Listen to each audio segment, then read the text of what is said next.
बिस्मिल्लाहिर्रहमानिर्रहीम, अस्सलाम वालेकुम।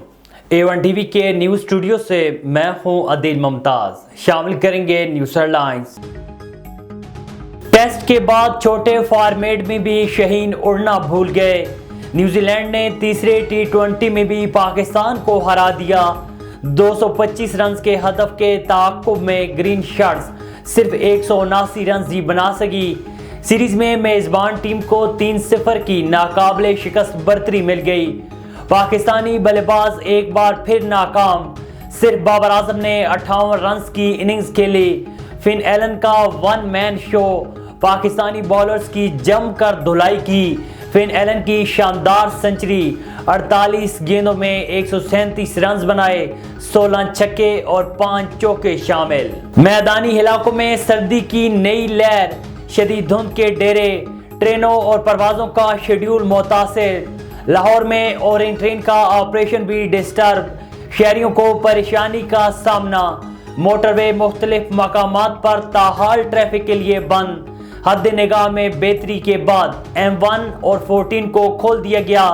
धुंध की वजह से लाहौर सियालकोट मोटरवे M11 भी इस्तेमाल पर पाबंदी आयद कर दी गई। ईरान की पाकिस्तानी फजाई हुदूद की बिला इख्तियार खिलाफ वर्जी।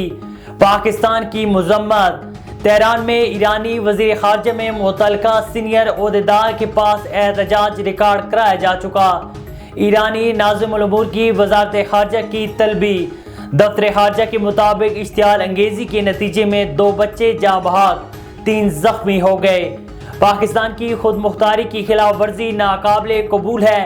इक़दाम के संगीन नताइज निकल सकते हैं जिसकी जिम्मेदारी ईरान पर आयद होगी। तोशाखाना और अलकादे ट्रस्ट केस में जेल ट्रायल के खिलाफ दरखास्तें। इस्लामाबाद हाई कोर्ट के जज ने केस डिवीजन बेंच में मुकर्रर करने के लिए फाइल चीफ जस्टिस को अरसाल कर दी। बानी PTI ने जेल ट्रायल के खिलाफ दरखास्तें दायर कर रखी हैं। दूसरी जानिब 9 मई के मुकदमा में गिरफ्तार शेख रशीद जो आज रावलपिंडी की अदालत में पेश किया जाएगा। और राम मंदिर की आड़ में मोदी की सियासी चाल। दी गार्डियन ने मोदी की साजिशों का भांडा फोड़ दिया। रिपोर्ट के मुताबिक मोदी 80% हिंदू अवाम के मजहबी जज्बात इस्तेमाल कर रही हैं। हिंदुस्तान की सियासी जमातों का मंदिर की इफ्तिताई तकरीब में शिरकत से इनकार। दीगर मंदिरों के पंडित ने राम मंदिर का इफ्तिताह गैर मजहबी करार दे दिया। हेडलाइंस आपने जानी A1 टीवी के न्यूज़ स्टूडियो से फिल वक्त इतना ही। मज़ीद खबर और अपडेट्स के लिए देखते रहिए A1 टीवी। A1 टीवी, सब पे नजर, अंदर की खबर।